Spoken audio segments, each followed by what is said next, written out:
Well, pulmonary embolism is the third leading cause of mortality, of cardiovascular mortality, after myocardial infarction and stroke.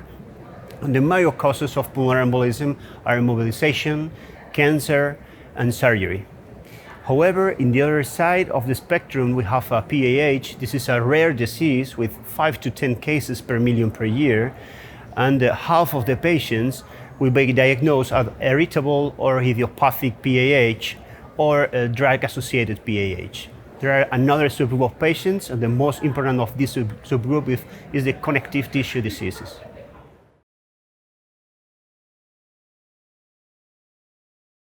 Well, this is a very interesting question. The most of studies have controversial results in pulmonary embolism, but recently one study published in New England Journal of Medicine have shown that PM 2.5 and PM 10 have a good correlation with all-cause mortality for cardiovascular diseases and respiratory mortality. So this is a clear relationship between air pollutants and mortality in this group of patients.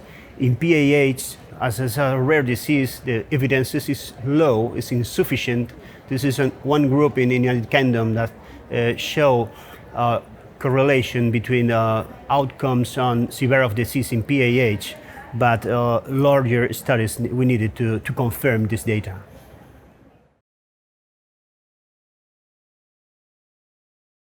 Well, in the case of pulmonary embolism, we have to take into account, the clinician need to think about some drugs as hormonal treatment is risk factors that this patient can develop PA.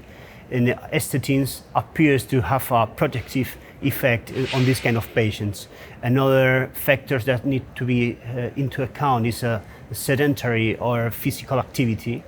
And on the other hand, in PAH, we have also need to have into account some drugs because we have enough evidences that some drugs are associated with PAH, as could be dasatinib or oil toxic or methamphetamines.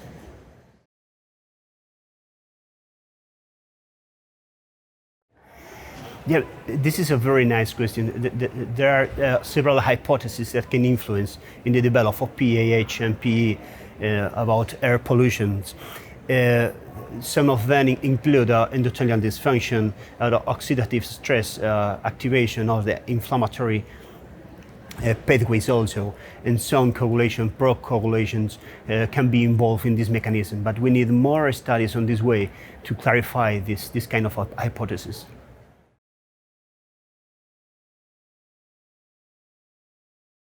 There are two key messages very important to go home.